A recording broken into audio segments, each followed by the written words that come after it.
Hey, Jordan.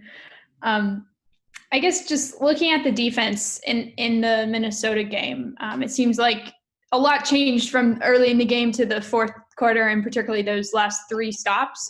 What do you think made the difference there on those final drives? I just feel like we had a lot of guys step up towards the end of the game. Um, a lot of veteran leadership, and we just knew that we had to give our offense a chance.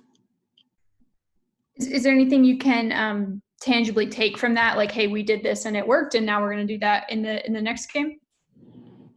I wouldn't say it's one specific thing, but towards the end of the game, we was a lot better stopping the run, which we hadn't been all game. And what was kind of the key to stopping the run? Just everybody doing their job, not doing somebody else's job. Just do your own job, and I felt like we had a lot more of that towards the end of the game. Go to Lila. Hey Jordan, how are you? How you doing? Good.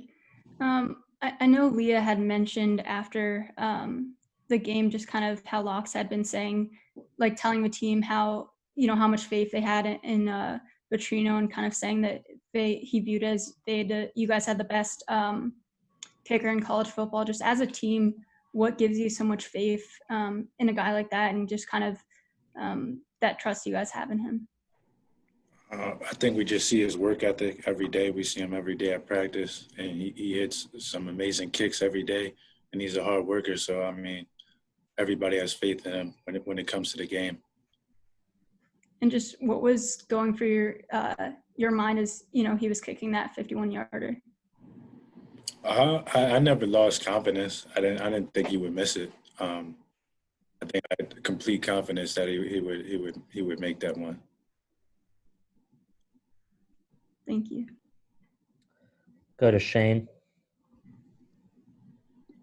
Hey Jordan, I'm Shane Khanna, currently with the Diamondback. So I wanted to ask you about you guys now on Friday. You opened up your season at home. You had an exciting win. You guys are running around the field after the game.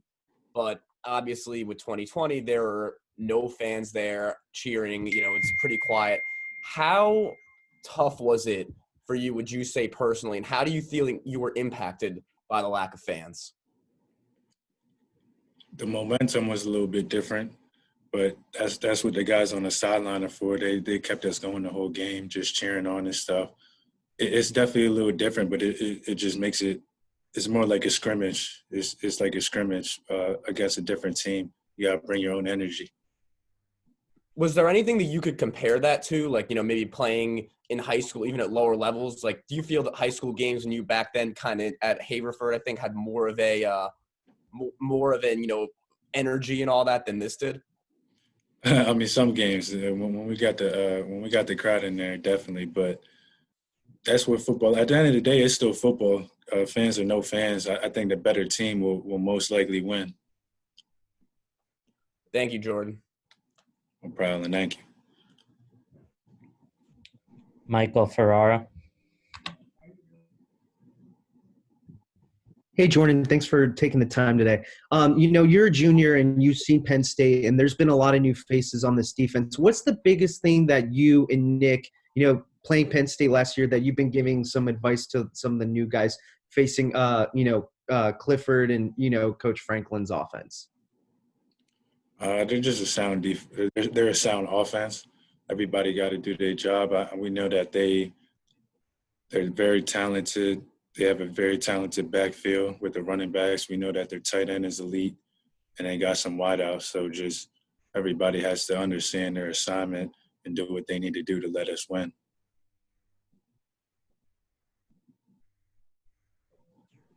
We'll go to Ed.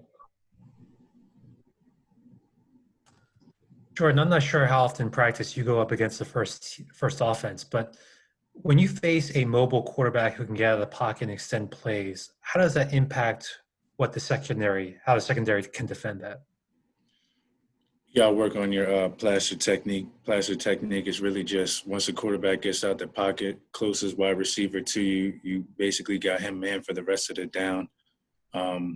We do that a lot during practice when Talia gets out of the pocket. It just helps us learn how to cover better.